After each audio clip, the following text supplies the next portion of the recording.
I try to give my girls hugs as many times a day as I can because I never want them searching for love anywhere else. I want them to feel so loved at home that their confidence in what they are and who they are has nothing to do with a sport or dance or gymnastics or softball. It doesn't matter. That's not where they're getting that. And that doesn't have anything to do with how much they're loved. Welcome to the Parenting Athletic Kids podcast.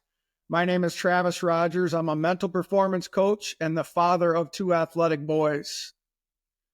Through this podcast, I hope to deliver actionable strategies that you can implement to help your son or daughter optimize their personal and athletic growth. I also hope these conversations help you enjoy the ride. If you find this podcast useful, please be sure to like, share, and follow. Today's guest is Justin Musil. Justin has worked in baseball for the past 15 years. He is the former owner of a baseball recruiting and advising company where he worked with over 750 college commits. After selling that company, Justin went to work for the Milwaukee Brewers as the strategic advisor to scouting. Justin's latest adventure is the Parent Dugout, an online service that answers questions about player development, recruiting, and much more. Justin has an incredible depth of knowledge when it comes to youth sports, and he shares much of that knowledge in this podcast. Here we go. Justin Musil, welcome to the Parenting Athletic Kids podcast. It's great to have you, man. I'm really excited about this conversation today. Yeah, buddy. I appreciate it, man. It's always good to catch up with you. Yeah, you as well, for sure. Kind of a long time coming for this. Let's jump right in. Tell us why you're here today. Tell us about your background in sports, specifically baseball. Why am I having you on this podcast here today? Well, me and you go way back, right? So I'll kind of start with my background a little bit in that question, and then I'll kind of get to how we know each other. But so we'll go back just to college. I don't want to bore people before that, but played a little bit in college, or I did play in college, and I majored in biomechanics and human movement. So a lot of people don't know that about me.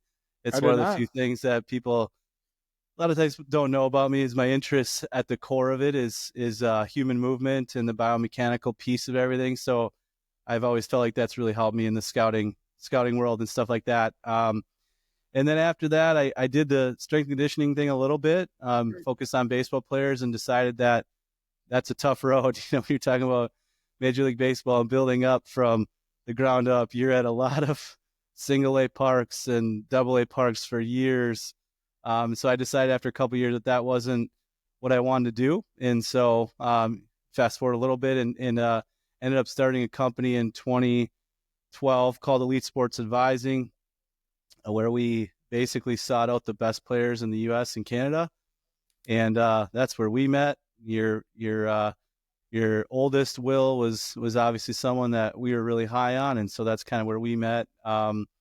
And I did that for 10 years and sold the company. It was a great run, had unbelievable relationships, and built a lot of incredible relationships with college coaches and parents and players. And so it's cool to have the sprawl of all the relationships. That was just an amazing ride, but ended up deciding to take a new challenge with the Milwaukee Brewers. Became the strategic advisor to scouting for the Milwaukee Brewers. Did that. Was going to pursue essentially Major League Baseball career at that point, and then just through some different factors, as you're aware, through some health stuff, ended up having to step away from that. And now I'm kind of venturing back into the entrepreneurial side with baseball, and I'm running a company, Musil Consulting, but that's kind of a 3-prong approach. But one of the main ones is the Parent Dugout, which we were just recently talking about, and we're just launching now. So that's kind of how we got here. But essentially, we met because you have 2 really talented kids. It always comes back to my kids. It always does. Everybody I know. And, there you go. No, that's not true. But thank you. You bet. Yeah, I want to get into the Parent Dugout stuff, but I think we'll save that to the finish line here. Tell us, so So basically, Justin kind of underselling himself, like 10 years going out, looking at high school players, um, scouting them, but per se, understanding the physical and mental and emotional and all the different tools needed in taking a look at these players, both my sons being on that list. And then he would, what he did for me, and I think is assumed as the case, would talk to parents and the athlete, the player, about here's where we see you. And I can tell the story about Will, I'll get to that, but here's where we see you. Here's things to work on. If you want to go from where we see you at Division 3 to Division 2 to Division 1, like here's some thoughts on that. And then talking to colleges about the player and, you know, advising the player on possible colleges to go to, and then talking to the coaches about here's why we think they would be a fit. So I think this is a perfect person to get the knowledge from on what we're looking at with high school. And this is probably most specifically for baseball people, but I think others can probably grasp some stuff as well. Like the character traits from baseball to football or whatever are the same. So the controllable things. So let's circle back. When you were looking at a high school player, what kinds of things were you observing? Were you looking at? Yeah. It's, that's a loaded question there.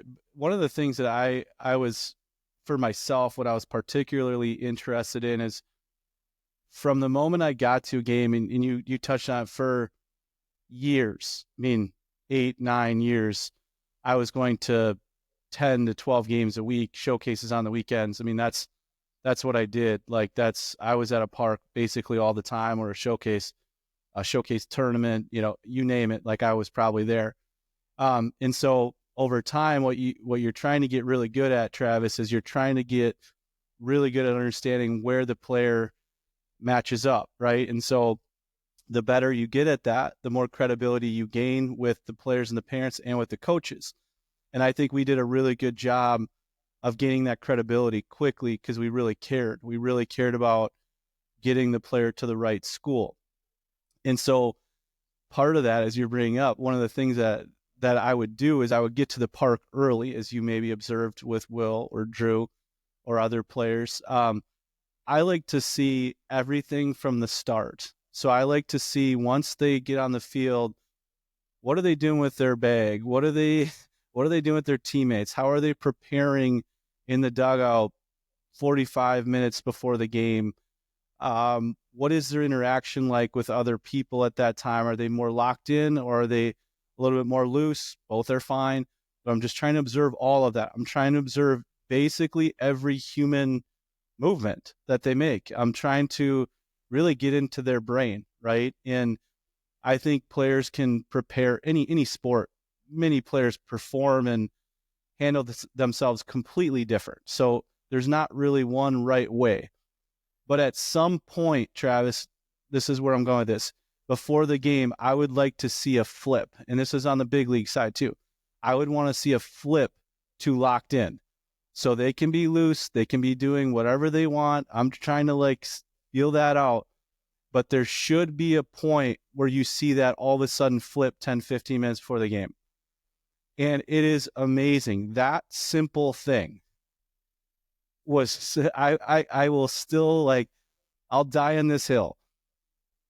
I can almost predict if the player is talented. You have to evaluate the tools and all that. But mentally, there is something about a player that flips and they get locked in and they're able to focus.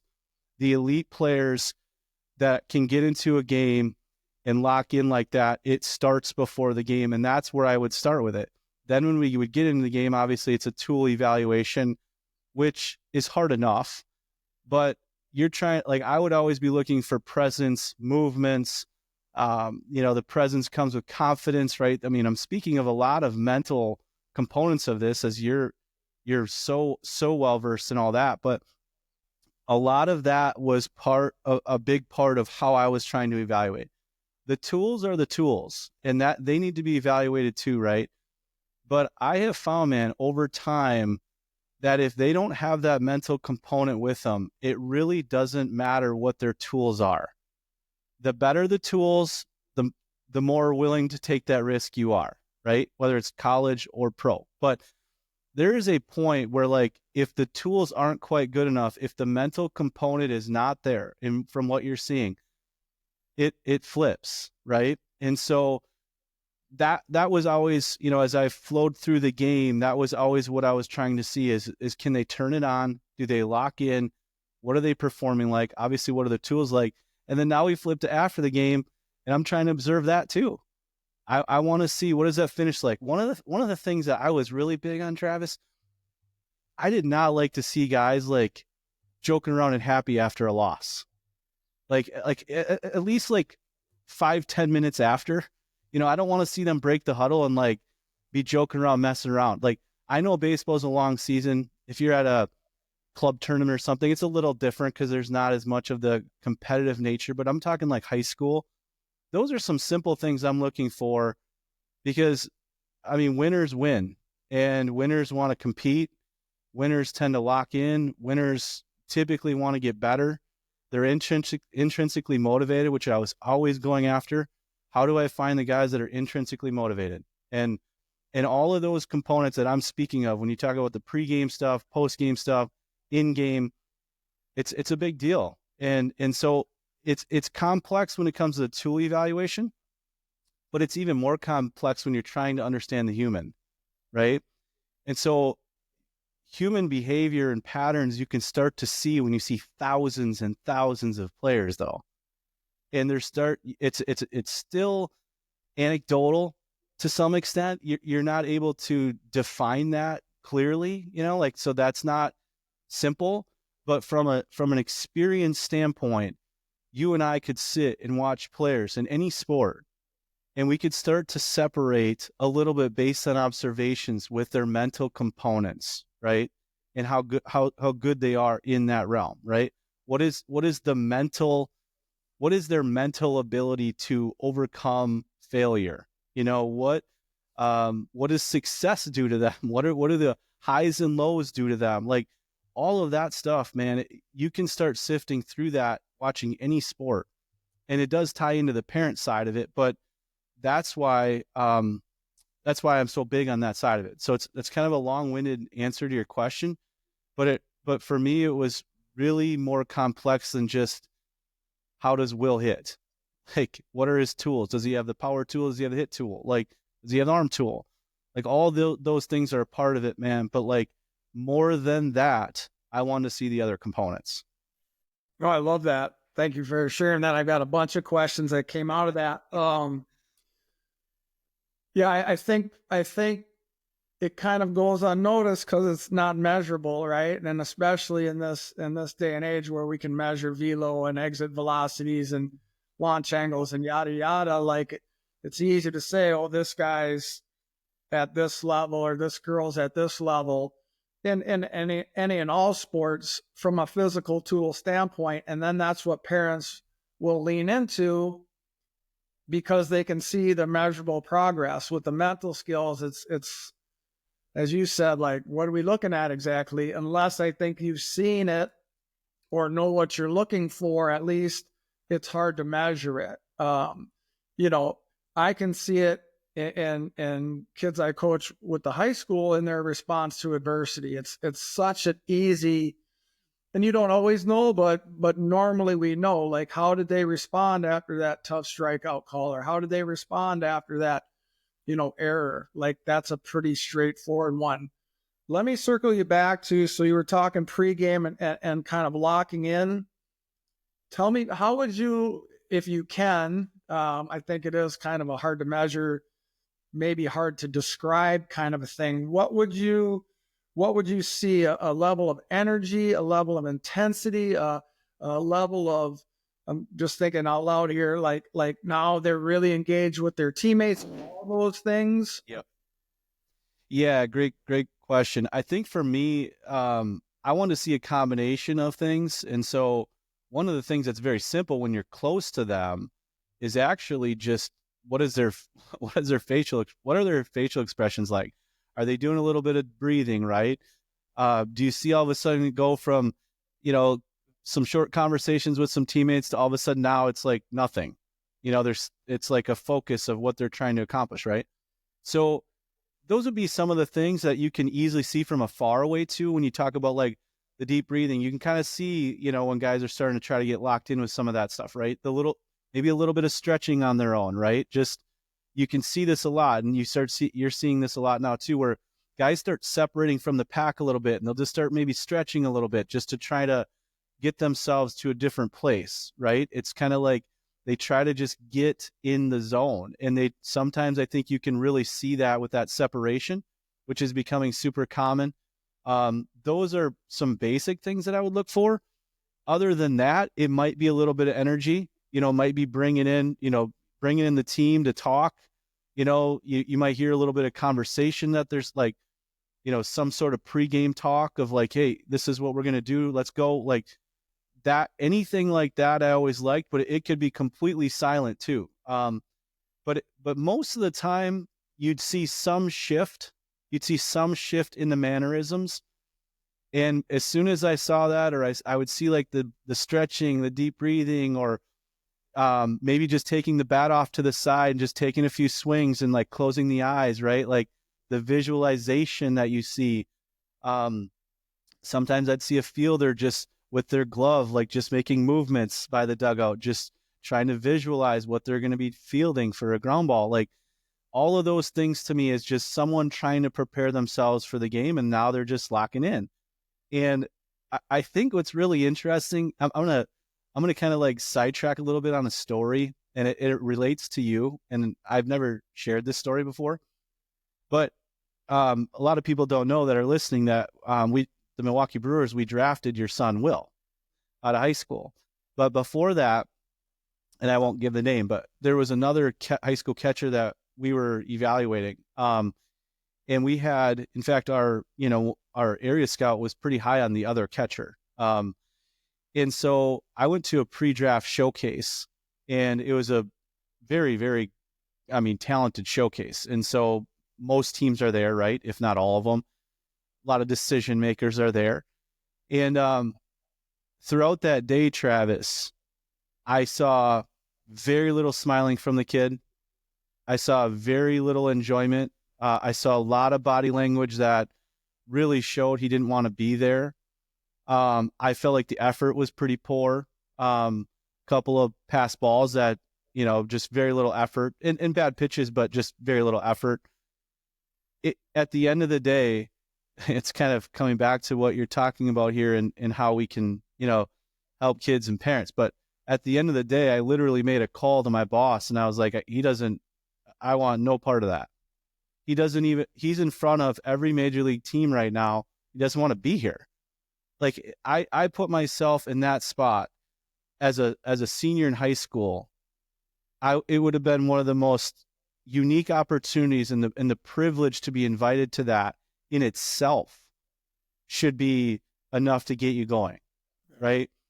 And the fact that I walked out of there and I was just like, man, I don't see it. I don't see any passion. I don't see an enjoyment. Not everybody's smiling and laughing and running around or something like that, but there was just nothing about it. There was no compete that I liked. There was no enjoyment that I liked. Fast forward, he ended up being drafted in that draft pretty high, and he's really struggled in the minor leagues. And I'm not surprised at all.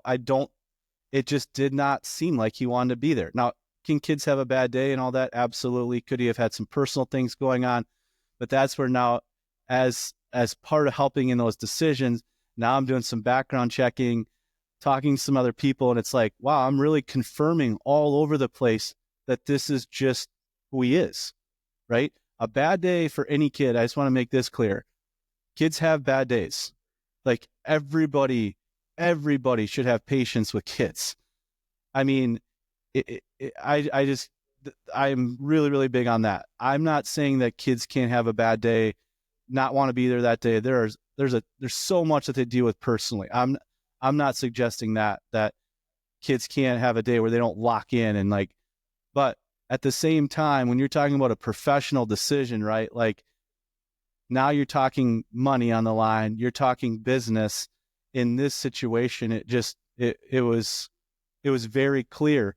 And you probably didn't know this, but that's why we ended up leaning to Will, because I was like, makeup wise, I know him. I know exactly what he is. And this isn't a Will promotion or something like that. It's just, such a great example of two kids in a draft, mano y mano. Who are we going to take, essentially, if you just break it down to those two? And then why did you lean one? I mean, literally why we leaned one. Because we just felt like the makeup and the character was built for long-term success in one of them. We did not feel like that in the other. I mean, so all of this relates back, though, Travis, to, a lot of this conversation is just about how do we get our kids to a spot where they can go to the field and they enjoy it, they have fun, and they love to compete, right? And that's really kind of what this conversation should be about, right? It's not necessarily becoming a big leaguer or, an NFL player or NBA player. Like, it's not necessarily about that. But at the same time, like, if you're noticing some things in your kids where maybe that enjoyment's not there, you're seeing them roll out and it's like, I just don't see the joy here. I mean, that would be alarming to me as a dad. If my kids, I mean, I have two young girls, 4 and 7, that I'm not there yet, but I would be like, hey, we don't need to do this. This isn't something that you have to do. This isn't who you are. And honestly, Travis, just that conversation, finishing that part off, I walked out of that stadium that day and I felt bad for the kid. I just felt like he had done so many things. I wrote my own story on it, but after doing some research, it just made me think, how many kids are out here that just don't even want to be out here? It's a job for them, right?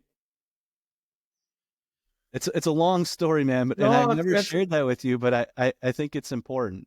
No, yeah, hugely important, and not the outcome of it, and not having anything to do with Will or this other guy necessarily. But as you're talking through that, yeah, I'm just like, I felt bad for the kid as you were telling the story. Like, obviously, he's there for the wrong reasons. And again, yes, could have a bad day.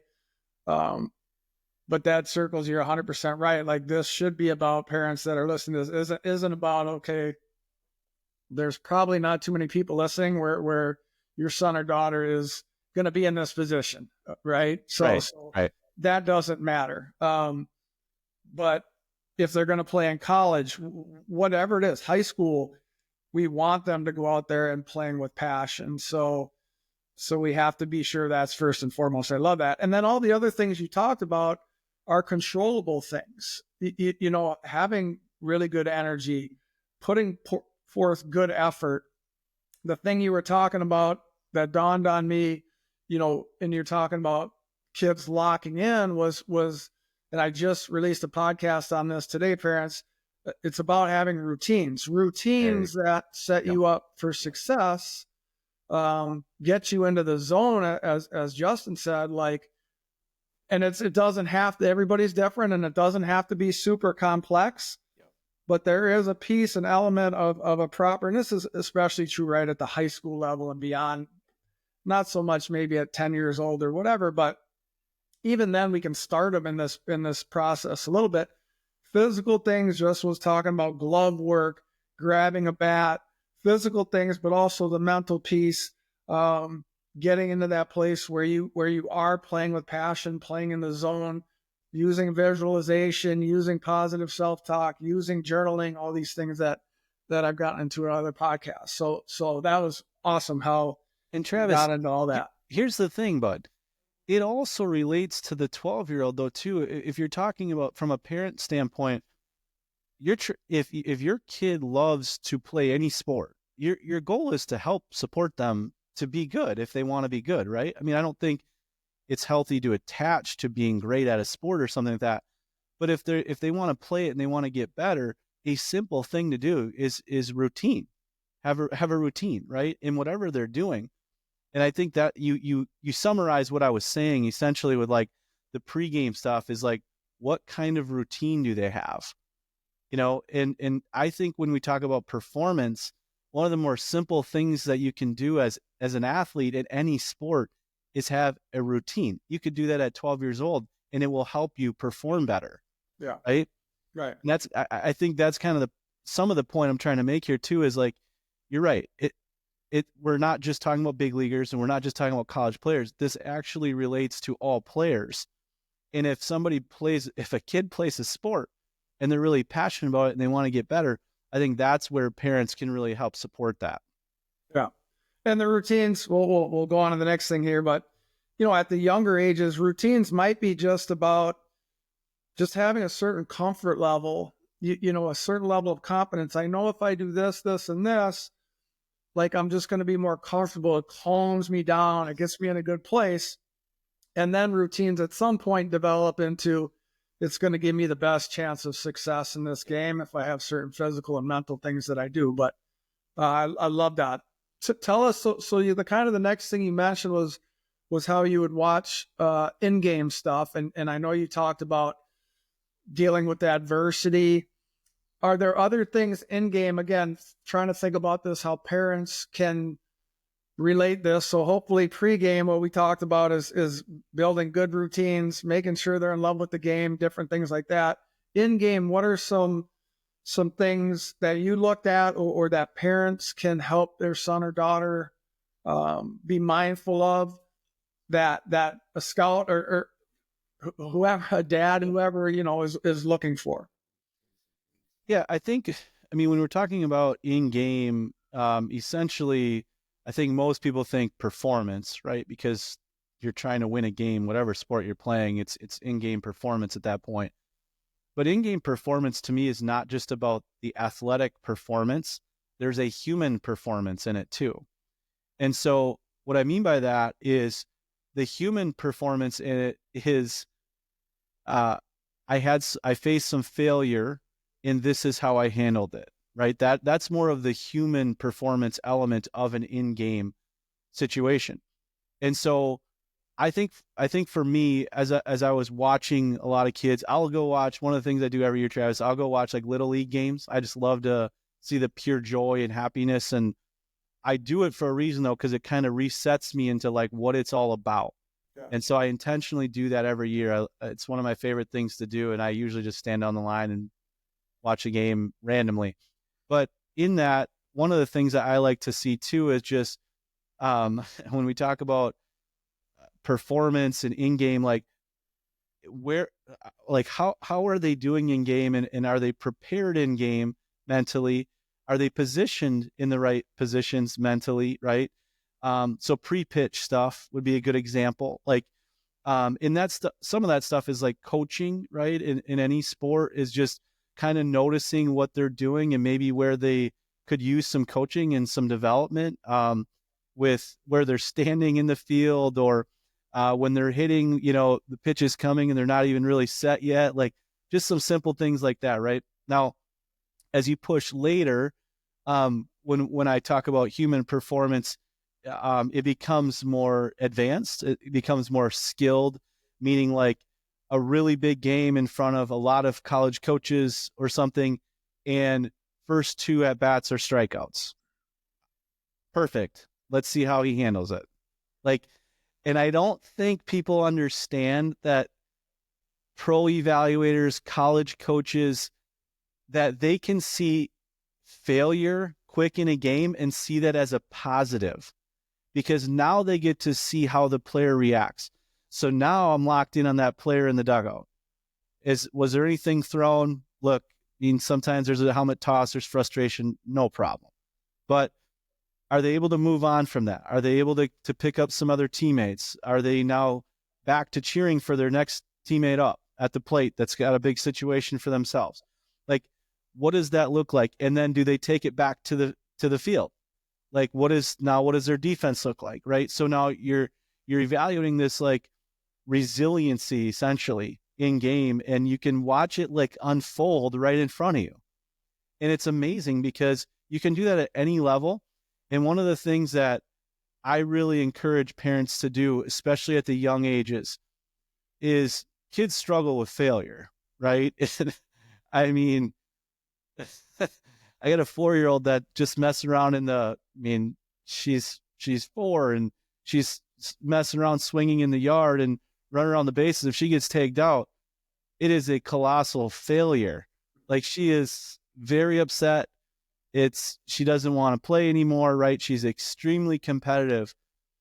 Now that's an extreme example, but as they get older, they need to learn how to overcome that, right? And so one of the simple things I do with her is I say, well, if you quit now, you can never get another hit. Like, is that what you want to do? And she always comes back. It's she'll and it's, a brief thing for a 4-year-old, and I don't push them at all. I just use little cues. I'm not that dad at all, but it's just simple things. And I don't care about the softball. I want her to learn how to overcome like obstacles. I want her to get out and be like, man, I failed in that at bat, but it's not the end of it. I have to overcome this. Like, that's what it's about for me. So I think for parents in general, I think if you see your kids struggling, this is where I'm going with this. I think you have to understand, if they struggle with overcoming failure, it's just going to get harder. So I what I see a lot is parents that cover for that, right? They protect that. I think it's a natural mechanism as a parent to not want your kid to be sad, not want your kid to be mad, want them to succeed. You want all of that, but it just gets harder. So if they're going to keep playing that sport and you keep covering it, the cover gets blown at some point. And so if they're 10, 11, 12, it doesn't need to be, some crazy sit down, we got to get a bunch of therapists involved. And like, I'm not saying that. It just needs to be talked about. Like, why are you so upset? What do you feel like when you get so upset? Like, are you having fun? Like, when you play, what happens when you do get out or when you do strike out, just kind of like leveling with them a little bit. And then the flip side of that, Travis, is, and this is something I've done a lot of research on, actually, when I was with the Brewers, it was a project that I was working on with resiliency and like all this stuff, the makeup side of it. But the other side of it too is just like, what is their motivation? Like, are you upset because you feel like you disappointed me? Right? Like, that simple question, right? Like, why are you upset? And what, what is the motivation for playing? Do you love it? Like, because this is going to happen when you play. Like, if you're going to play basketball, you're going to miss shots. Like, do you still want to play? Right? Like, it's just like that simple, right? Sometimes to like break it down, but finishing this point off, if you don't do it young, it just gets harder and harder. And I think the tendency is to cover and cover and cover. And all of a sudden they're 17, 18, they're still being covered for a little bit, but now they get to college, maybe if you're lucky enough to cover that long, and they're just completely exposed and they'll never last. Yeah. A lot of great points there. And I think that's the biggest one. Couple things that I thought of while you're talking about that. We as parents are so engaged in the at bat or the play in the field, but we should be so much more engaged in what happens leading up to that and Bingo. what happens after that. Bingo. That's the thing that we can really help with, parents. Really at any age. I mean, once, as Justin says, once they get to college, they're kind of on their own, but starting really young, like, how did you feel when you were walking up to the plate? Did you feel good?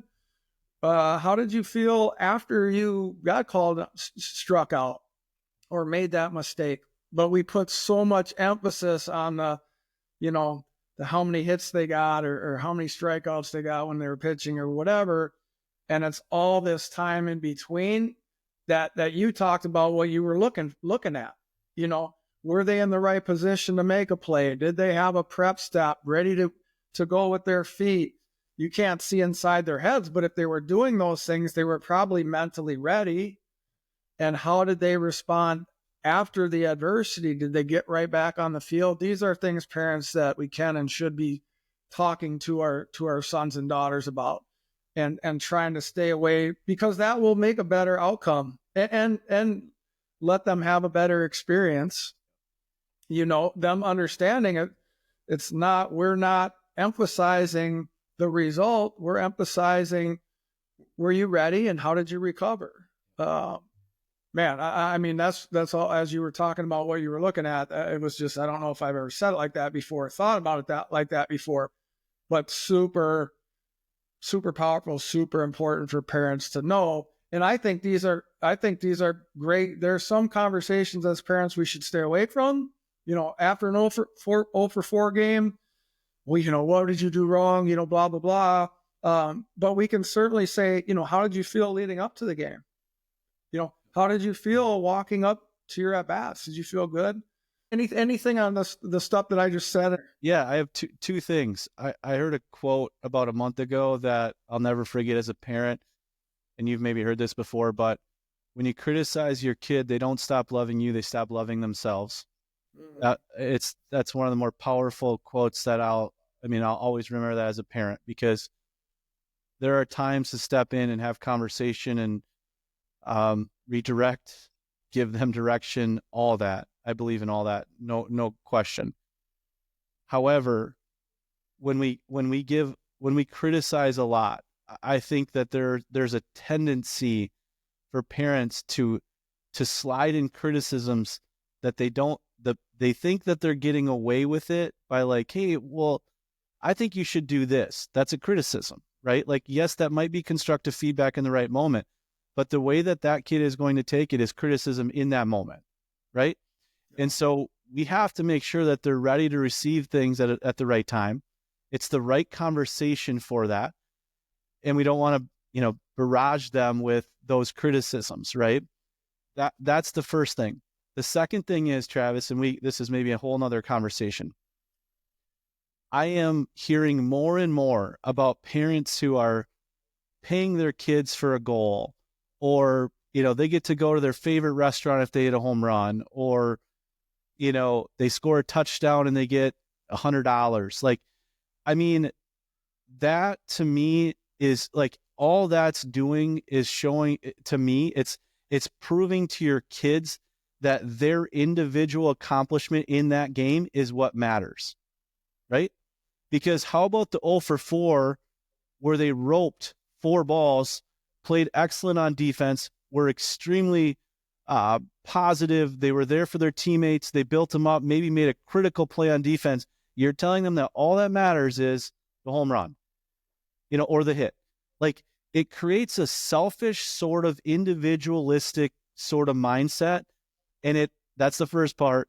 That might bother some parents, but what it does is it trains them extrinsic motivations. Like, the last thing I want to do is be dangling this carrot for my kids in their sports. Why? Because I want them to drive it. If they want to play and they love it, you drive it. But if I have to hang some carrot in front of you to go perform and have fun in this sport, I feel like we're missing the point here. Yeah. So it's just something that I thought of as you were talking. And I think that's a really slippery slope of what we're telling our kids if we do that. And it's becoming extremely common. In fact, I was talking to one of my really good friends who's a hockey coach in Minnesota. And he was saying what happens is then they can win a game by a lot. Let's just say it's 8-0, right? It's youth. Very, very good team. He said, what happens is then the girls who don't score are upset because they don't get the reward, right? And it's like, is this really what we want? Like, this doesn't create a team atmosphere.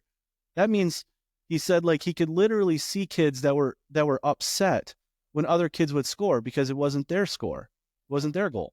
Like, I just think, man, we have to almost reset as parents and just kind of take a step and be like, what are we trying to do here with sports, right? What do we want out of this experience? And at the end of the day, man, like, I think we all want, as parents, I think we all want kids to say, like, man, I learned so much in that sport. I had so many great memories. I met so many great people. I have so many friends. I had to overcome so much, and there were so many challenges I learned from. What an amazing experience. I don't think it matters at the end of the day if they're in the big leagues or playing in the NFL or something. That's not the point of sport. If that happens, that's amazing. You have 2 kids that want to be there. That's fine. That's the pinnacle as an athlete, but it's not the reason that you play. And I just think we're getting away from that, man. I maybe got off on a different subject there, but I just think we have to understand what we're doing to the kids when we dangle these things, and we're just teaching them the wrong reasons why they're playing. Yeah, I hope parents are aware of that kind of stuff. I don't know. I'm sure some are, some aren't. But you said it really, really well. Like the team aspect of it is huge for so many reasons. I won't go into that, but when we are dangling some kind of reward and it becomes based on an outcome and results, we lose track of the fact that the process is what gets us to a result. And I've seen players just like you have that are result oriented or outcome oriented or award oriented. And now with social media stuff, it's really hard. Even as if parents were trying to stay away from it, well, so-and-so hits a home run and it's all over social media and everybody thinks they're great because they hit a home run. Right. And then, and then it's hard to go back to work the next day and get after it because now I've had this big award.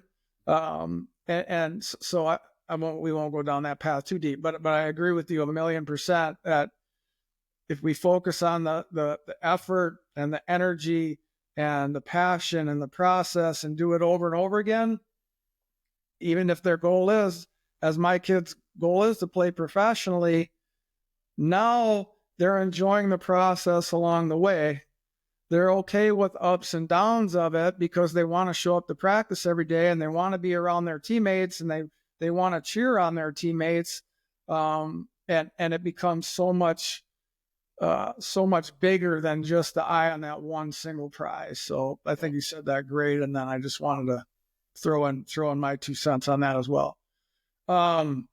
Really cool. So tell us, I got a couple more things I want to get into. Tell us about when you would have a player and then kind of present them to a college or a college coach. What kinds of things would you be talking to the college coach about? This player has A, B, and C, to try to get them recruited to that college. Yeah, I think that was kind of an interesting dynamic too, because you're working in that position, you're working as an advisor to the family. That's who hires you. But in so many ways, Travis, I evolved into almost an advisor to college coaches, if that makes sense. And it was more in a sense of, hey, I think this makes sense for you guys, and here's why, right? And here's the way to say it. And I used to say this to my staff all the time. When you go into that conversation, you better have a really good case for that player to have that conversation with that coach. If you don't have the case, don't go into the courtroom. Maybe you need more time. Maybe there's some measurables that need to get a little bit better. Maybe there's some question marks on the makeup side that need to get figured out, right? So you want to build this case, but once you have that case built, that it's easy, because then you've bought in. And that was part of why I loved being so extensive about what I was trying to understand about the player, because once I bought in, I'm fighting to win the case, right? It literally feels like that almost, where it's like, I got it. I believe in this. I believe in this as the right call for this school. And so in those conversations, the way it starts essentially is, you're talking about the tools first. That's usually typically just kind of at the general start of it. But then it does flow heavy to the makeup, right? What do you know about him? What are his parents like? I mean, it's amazing how much conversation is on the player as a human and their parents.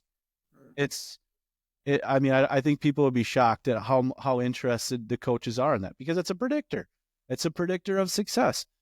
And also, like, who's attached to the program, right? And so parents have literally lost offers for players that I've worked with, just with based how they handle themselves on a visit and things like that. But yeah, so in general, though, I mean, you're talking about the tools, the evaluation side of it, what you saw, why you think they might be able to play there. I was always really careful not to be pushy or anything like that.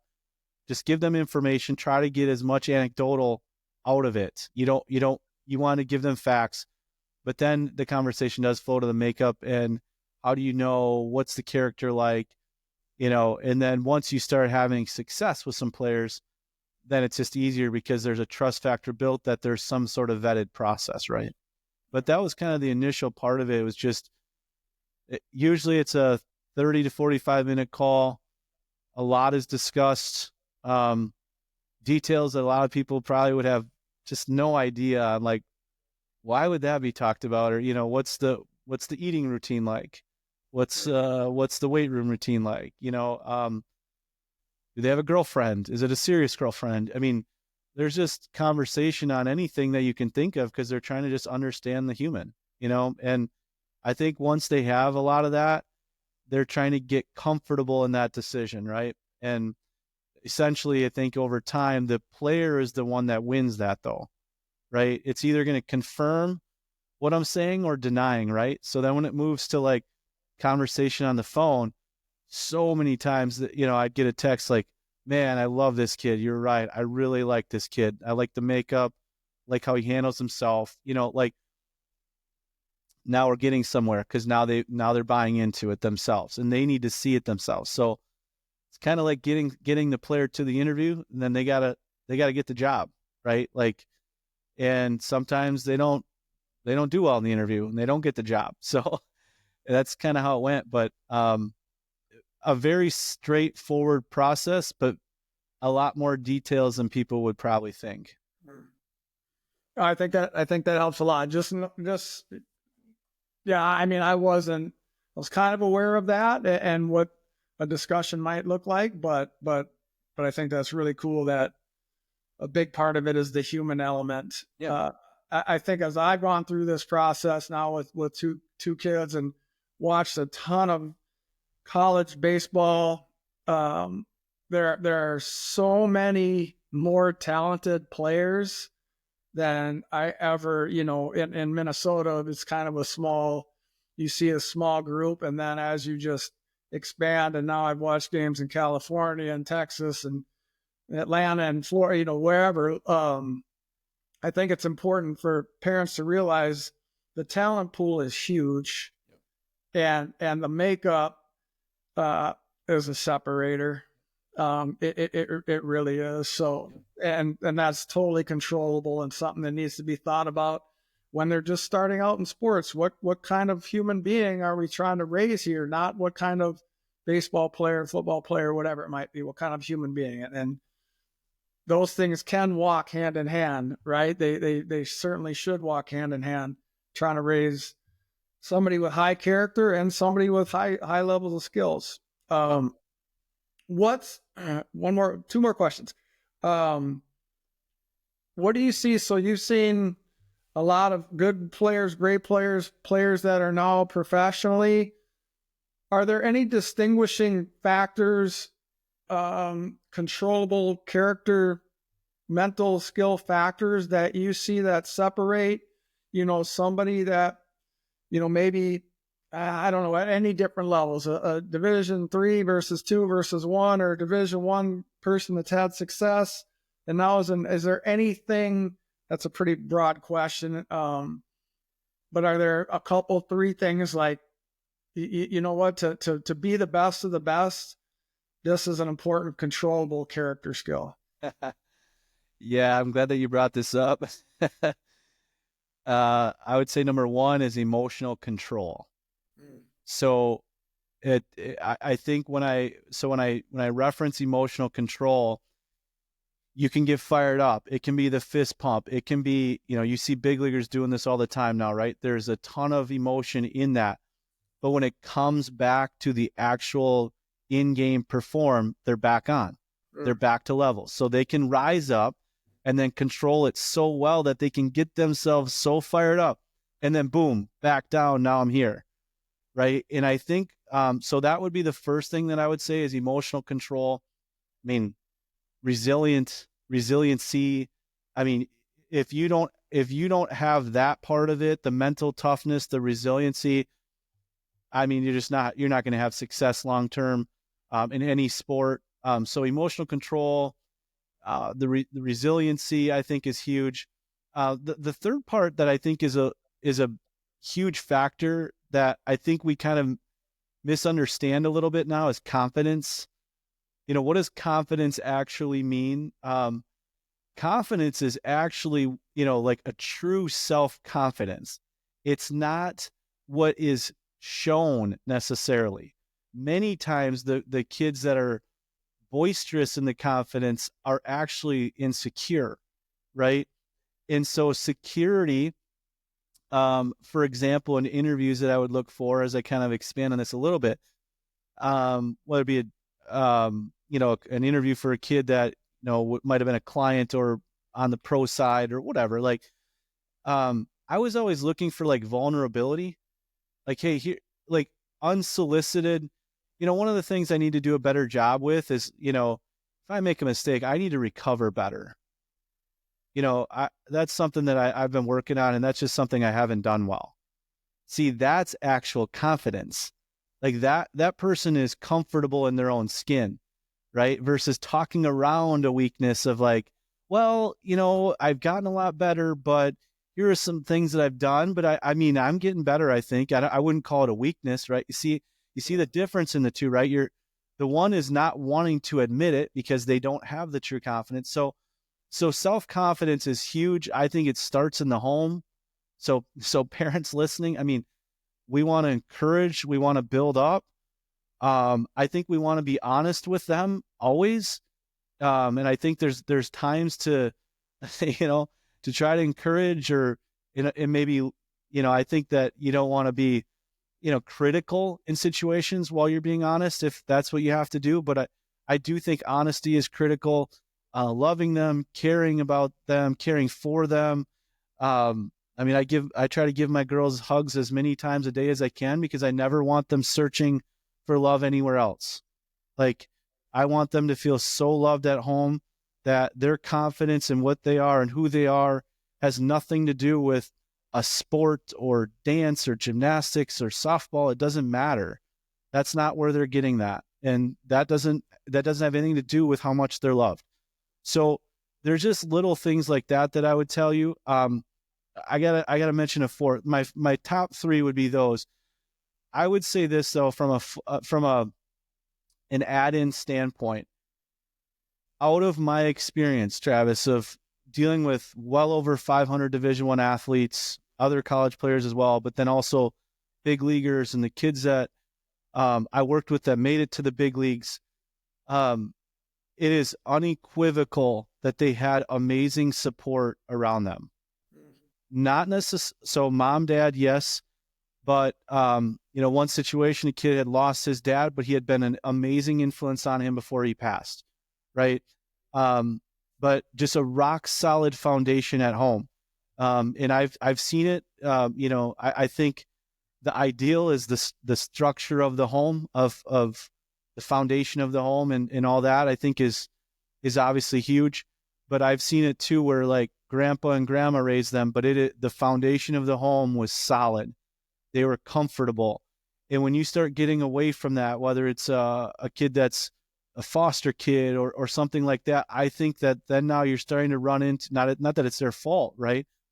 But you start to run into some insecurities, right? Because they don't have stability anywhere, right? I mean, so if you don't have stability at home, I mean, why would you feel like you have stability anywhere else? Sometimes the sport can be an escape, but when it comes to like push comes to shove with the failure and what's on the line, I mean, that stability can be really tricky because now they don't have anywhere to fall back, And so I've seen just amazing homes in a lot of different varieties, I would say, but just very solid foundations at home, very loving, very caring, encouraging, and almost to this feeling of, I guess, and I'll mention his name. I think he'd be fine with it, but like Michael Bush. So I saw Michael play down in Milwaukee, but Michael was drafted by the Dodgers and he made his big league debut a couple years ago now, and now he's the first baseman for the Cubs. But I was down there I was talking with his dad, and his sisters were there, and it wasn't, Travis, it wasn't about the big leagues for them. Like it was never about that. It was just like, wow, what a journey. That's what his dad kept saying. Like, what a ride. It's almost just this appreciation for kind of the journey and what Michael is learning from it, versus my son's in the big leagues. I can't wait to post this. I'm so excited to tell all my friends. And not that you can't be excited, but it was never about like any sort of pride or ego or like parent driven at all. It was just like, wow, what a ride, like unbelievably blessed to be here, but what a journey, And I think that element of it, as I kind of get sidetracked on this, but like just kind of viewing it as a journey that you can just really support your kid, whatever that journey is. And I always root for kids to have big dreams, man. I am like, believe in big things, like work for big things, support them to have big dreams. I'm all about that. But then just step aside and let them enjoy the journey, right? And come in when you can, support them and all that. But you asked the question, I'm kind of getting sidetracked, but those would be my key pieces up front. I think the physical tools and the talent are kind of a given, like you have to have those, but the separators are kind of those few. And and we can see this in any sport, the insecurities in a player. I mean, I look back at like Johnny Manziel, who's got a podcast now, and I think he's doing better, but Johnny Manziel was an extremely insecure person, extremely insecure. What did we see? We saw the money flash, right? We saw that was a persona. Mm-hmm. That was all a fake. Like his foundation was not solid. And so does he make it? No, because he doesn't truly have it. It's all a persona. And so when you start getting shoved on that, Travis, when you're in college, tough times come, this, like with your kids, like slumps come. You might get into a shooting funk if you're a college basketball player. Like things are going to come. Like it's just going to happen. So do you have a foundation that you can fall back on of like just confidence in who you are, knowing that your parents still love you? I mean, I just, as a kid, I never walked off the field thinking my parents cared about how I did, but I never felt for 1 minute in my life that my parents cared about my performance because of them, or because it made them excited about just me performing at a high level. Like it was just like, awesome, buddy. Great job. My dad would always ask me the same thing when I got done. Number one question: did you have fun? Yep. Did you have fun? Yep. Then I'd lose and I'd say, no, I didn't.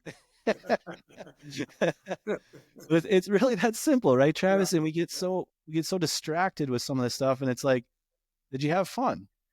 Like, yeah, losing sucks. Like, I mean, I'm okay if kids don't like to lose, but like, okay, let's get past the loss. So was there some other things that you enjoyed about being out there tonight? Yeah. No, I think number 4 is awesome. Like, to me, number 4, support, ties into the first 3. Like if we do a good job of supporting, being the rock, being the foundation, keeping the big picture, the journey, all these words that you used in mind, and not getting so wrapped up in this game or that game or this tournament or that tournament, this season, and we're just that foundation, that rock, they will have better emotional control. They will have more resilience and they will have more confidence. Yep. But we seem to tie everything into this one game when we think, oh, you should go out there and you should be resilient, but then we're giving them mixed messages at home about being resilient. Or you should go out there and be confident, but we're berating them after an 0-for-4 game,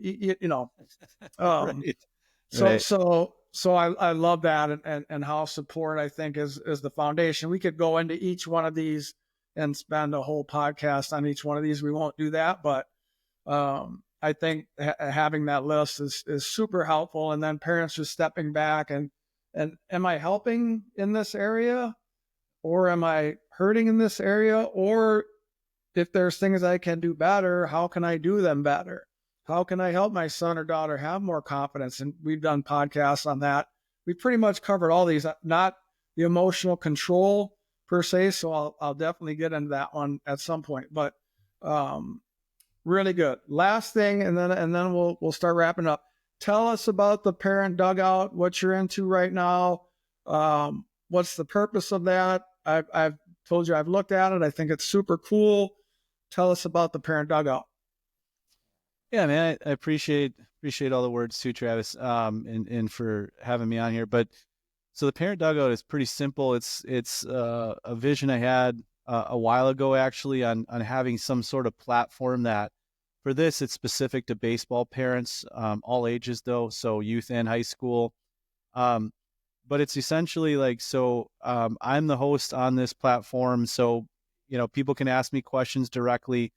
I'll tie them in on webinars, live streams with, you're actually going to be on it as well. But special guests that are what I consider like the best in the industry. So it might be college coaches, pro coaches, college players, any industry experts away from that. And the idea is to give parents a really inexpensive way to access an expert and experts in general. And so I want to use my contacts to really bring really kind of those resources to the parents, and so that they can learn from all these resources. And honestly, you kind of are probably hearing it on this podcast today, but I'm just really passionate about kids and how we raise them and what we're doing as a society, and how we're using youth sports and high school sports as an avenue to build them, and so that was a part of this whole mission. It's so in there already. For example, people are asking me questions on there, and I tie that in, like the health of the child. And sometimes we just think of like the development aspect, or how about their swing? And it's like, well, okay, all that's important, but like, let's not forget their mental maturity too, and where they're at and what do they want to do. Have you asked them if they want to do travel tournaments? Like simple things like that, of trying to bring it back to simplicity, really, to be honest. But it's such a complex process. I just wanted to be someone that people could really rely on. And it's a way, because I have a lot of people reaching out to me regularly with questions. And so it was a way for me to platform it and honestly to organize it so that I could, if you come on as a parent, you can ask a question, and then guess what? 3,000 other parents can see the same answer and learn from that. And that's the idea. It's a community to learn from each other. There have been other parents that have had really good responses to some parents that had a question. I added an answer, but then another parent added in with another great response from their perspective. And it was like, wow, that's a really good thought. So it's kind of trying to bring all this together, and it's giving me an opportunity to weed that a little bit. If that's information that's like, that's maybe just for that person, that makes sense, but I wouldn't put that, I wouldn't label everything with that. So the platform itself, the Parent Dugout, is just something I'm super passionate about, and it's a community, it's a membership based thing, but we're just launching now, so I'm really excited to see where it goes, and hopefully be able to help a lot of people with that. Yeah, again, I think it's a great idea. As I was kind of scrolling through the different pages and thinking about how cool this would have been, when my kids were 8, 9 years old, we're starting out in this. And again, it's the same reason I'm doing the podcast. Like, how can we get to as many people as possible and try to make a difference for the parents, but even more so for the kids. So they're having a great youth sports journey, building not just the physical skills, but the character skills along the way as well. And I know parents are so invested in this, like it's a small investment to, hear from experts and to hear from people who've been there, done that. I think it's a great idea. So best of luck with that. Thanks, buddy. It's really cool. Anything as we'll wrap this baby up, man. It's been incredible. I always just love talking to you, and then just how thoughtful you are about all these different areas, and the experience that you had is overwhelming. So really appreciate you being on here. Any kind of last messages you'd give out to parents? Yeah, I appreciate it, man. Again, I appreciate you having me on. I always love talking with you, and it's been fun to kind of see your journey too, as with your book and everything you're doing as well. I think you and I have always been on the same page with this stuff, but I think we just need to get back to really showing our kids love and encouragement, and taking the focus off of ourselves as parents. And it's not about our pride. It's not about my daughter being the best softball player because it makes me look good, like that. And if we're all honest with ourselves, there's pride involved here, and we have to be very, very careful that never comes in the way of the other things that we should be doing in supporting our kids. And if I, as we end this, if there's anything you can remember out of all the things that I've said, is just really be honest with yourself on your pride and if it's getting in the way. Because almost all the issues we have, Travis, I think in youth sports, not all of them, but from a parent perspective, if we could really be honest, I think if we can remove the pride in what our kids are doing, not that we shouldn't be proud of them or happy for them or any of that, but when our pride gets in the way of like how it makes me look, when they fail, I look bad, or when they're great, makes me look good. It is a slippery slope. And I think it just stops becoming about them, and it becomes more about us as parents. And I'm on a movement to rid pride from that, because I just think if we can do that and be honest with ourselves as parents, we would then be happy for others' success, right? Like, I mean, awesome. That kid had 2 home runs today. He's definitely the best player on our team. What a great player. The tendency is I don't want that kid to be better than my kid, right? And I think that that's just a pride thing, if I'm being honest. If I think that's about me being prideful. So I just think we have to think about a lot of different things and be intentional as parents, but let's just try to remove the pride factor from it and just enjoy the journey. Let them learn, love on them, encourage them, build them. I guess that's what I'll end on. But I think if we can encourage and build kids, our society will be a lot better off. Love it, man. Really, really good way to end it. Again, appreciate you doing this. I know we'll stay in touch throughout. Really, really good having you. Best of luck with the parent dugout and everything else you got going. Thanks again, Justin. Really appreciate it. Thanks, buddy. Appreciate you having me on. Good to see you, bud. Absolutely. You as well. Thank you for tuning into the podcast. Please be sure to like, follow, and especially share the podcast. If you want more information on strategies that you can use to help optimize your son or daughter's athletic experience, please check out my book, Parenting Athletic Kids. It's available on Amazon. Thanks again, and we'll be back with another podcast really soon.